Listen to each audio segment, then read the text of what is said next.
Good day children, Sai Ram, and welcome back to the third session of the lesson Effects of British Rule. In the previous lecture, we have learned about the dual government, the parliamentary system of the British, then the civil services. Let's continue with the remaining part of the lesson. The next thing we are going to learn is the land revenue system. Now, firstly, we'll talk about the land revenue system before the British. Before the Britishers came to India, the villages in India where the village economic system was very much self-sufficient. They were totally dependent upon the agriculture and the related services. To fulfill all their needs, and that also in the village itself. Then they were not needed to go outside the village also for fulfilling their needs, because everything was dependent upon the agriculture and the related services. Then land revenue was the main source of income of the state. Whatever land revenue was collected in the village, that was the main source of income of the state. That only money was used for the welfare of the people. During the pre-British, revenue was based on the type of cultivation. What type of cultivation the farmer is having, whether he is having a good cultivation, good crops are grown on his farm, then he will have to pay more tax. If lesser, then lesser tax. So depending upon the cultivation, he had to pay the taxes. At times what happened, the farmers used to undergo some loss of crops. Sometimes it happens because of the rainfall maybe. What happens, there is a loss of crops. In such a conditions, the farmers were exempted from the tax. They were not supposed to pay the tax if they are incurring any loss. So much good this revenue system was for the people of India. And the farmers were very much happy about this. But later on what happened, when the Britishers came to India, they introduced the new land revenue system in India, according to which land was measured first of all, and as per the area, the tax was fixed. Whether you are cultivating the land or whether you are not cultivating the land, you have to pay the tax. That was the according to the system. So this was the rule put up by the Britishers. And that also, whatever tax they were paying, whatever tax the farmers have to pay, that was in the form of cash, not in kind. They don't have to pay in kind. They had to pay in cash only. If at all, what happened? If the farmer failed to pay the tax, in 1 year the maybe there is a loss of crops. Then if the farmer is failing to pay the tax, then his land was confiscated. That means taken away from him. Forever he will lose his land. That is called as confiscated. The British system of land revenue, it was different in different places. It was not the same. Whatever points were put up just now over here, it was not the same for every place, for all the places. It was different for different places. It was dependent upon the Britishers. What kind of land revenue system they want to introduce over there. So who are the sufferers over here? Naturally the farmers. The British system of land revenue changed from place to place, which exploited the farmers. So because of the introduction of the British rule in India, what happened?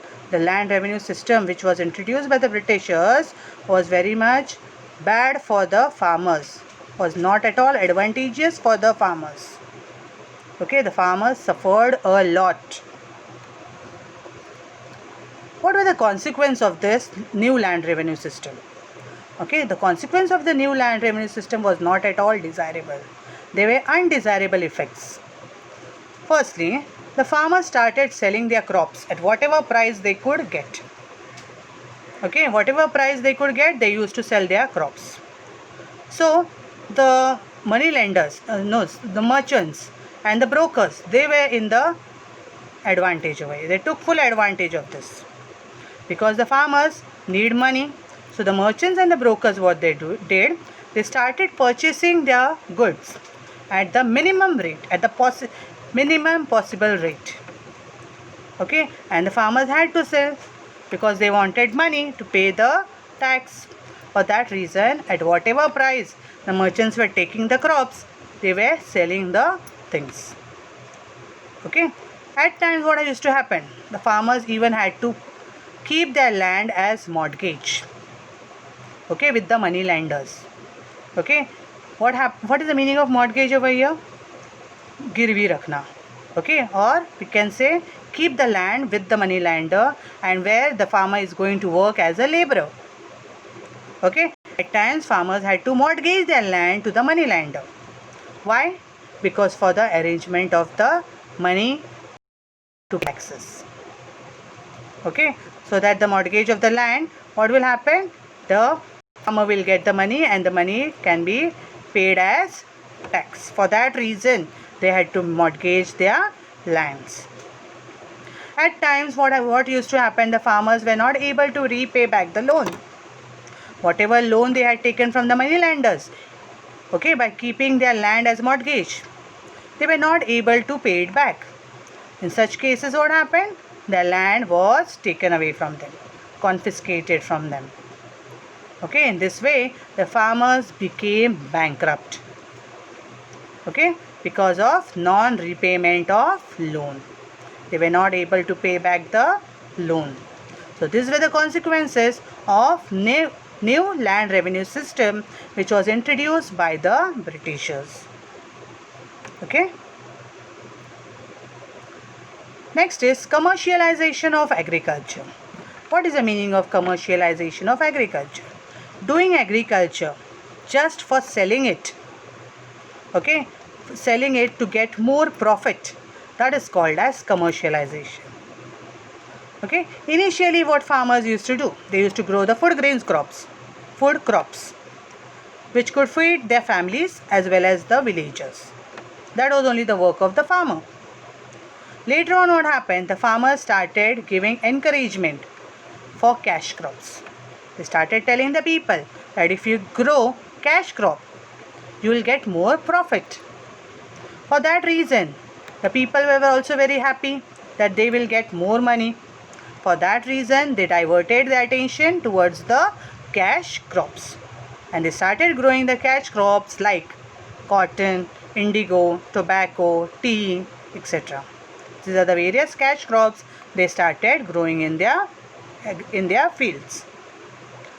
Now, what is this commercialization of agriculture? The process of giving stress on cultivation of profit-giving crops instead of food grains is called as commercialization of agriculture. What is the meaning of commercial of agriculture? That means the process of giving a stress on the cultivation of profit growing crops other than food grains. Okay, that is called as commercialization of agriculture. Understood what is commercialization of agriculture? Here is a picture of indigo crop. You know why this indigo crop is used? This indigo crop is used to make a dye.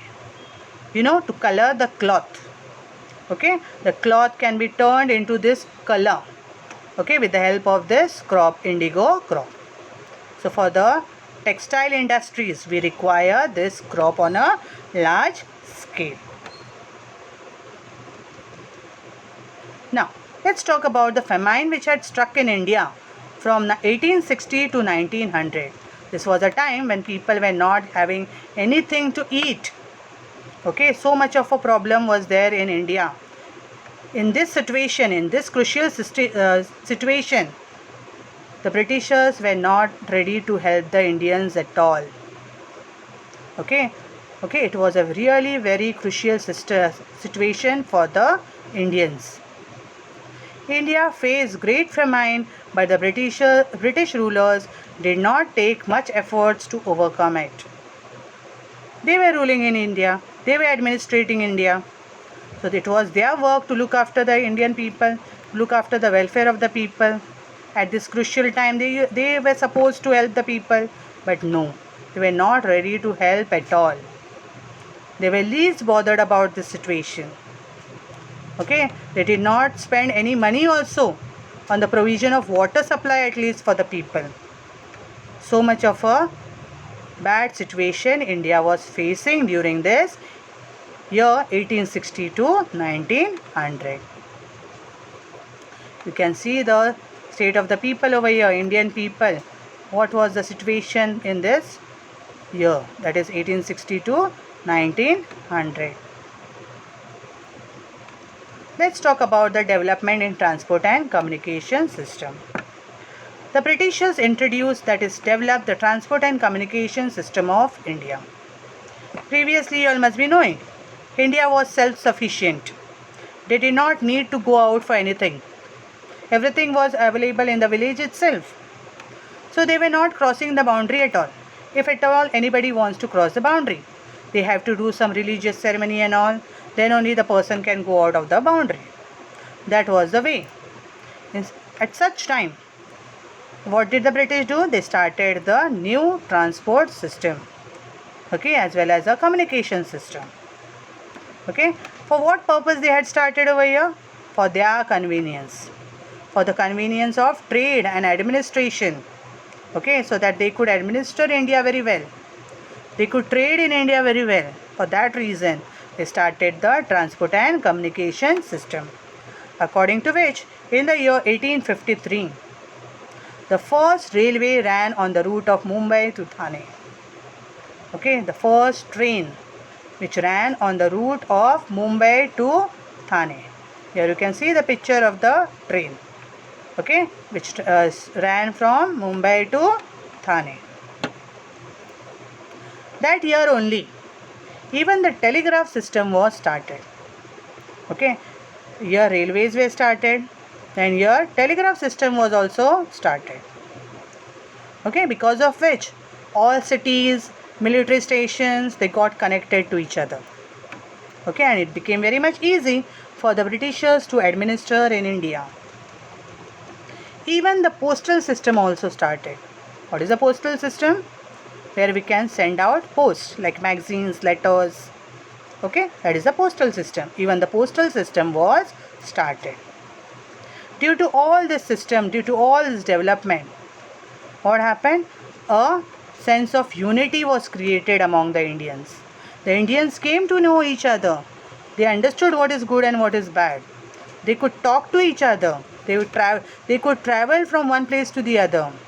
For that reason now, what happened? Unity was established over here among the Indians. So this was a very good thing for the Indians. Development of transport and communication system, which was started by the Britishers, was more beneficial for the Indians now.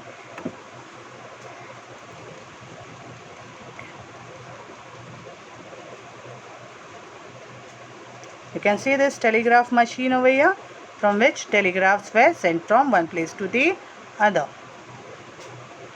Now, let's talk about the decline of traditional industries in India. Okay, there were traditional industries wherein the Indian artisans used to make their own things with their own hands. Okay, and they used to sell it. Okay, when the Britishers came to India, what they did, they started incurring huge taxes. As you all must be knowing, Indian goods were wanted all over the world. Okay, mainly the European countries, they like the Indian goods very much. So what did the British do? They started incurring more tax on the Indian goods which were going out to England. Okay, which were exported to England. They had to pay huge taxes and then only they can export. While if you see, if anything is coming from England to India, okay, that is imported from England to India, then here they have to pay very less tax. This was not at all good on their part. Okay, they were not at all doing a good thing with the Indians. Okay, so what was the condition over here? If the goods were exported to England, they have to pay more tax. If the goods were imported to India, that means they have to pay lesser tax. Okay, and that also, this import and export should be taking place only with England. Now, the goods manufactured in England were machine made. Okay, we have learned in the Industrial Revolution. Industrial Revolution had taken place in England. Okay, so whatever goods were manufactured in England were machine made, and hence they could manufacture more goods. Okay, and the profit also was more, and the minimum cost the goods can be produced. While if you see the Indian artisans made their things with the help of their hands, so more labor work was needed, so the things became more costlier. Above that, if they have to export, they have to pay a huge tax, again the thing is going to become expensive. So what happened here? It was impossible for the Indian artisans to compete with the England goods. The England goods were able, the England manufactured goods were faster because they were machine made. Where the machines could produce 10 goods, the Indian artisans could make only one good. So there was a lot of difference in that. For that reason, the Indian artisans could not compete with the England goods. Because of all this, this led to the closing down of the traditional industries. Because of all this reason, the Indian artisans who were there, they had to close down the traditional industries. Okay, and because of which artisans became unemployed. They were not having any jobs now. Okay, they had become jobless. Okay, so this is how the decline of traditional industries was done in India. That's all about this part for today. The remaining part of the lesson will continue tomorrow.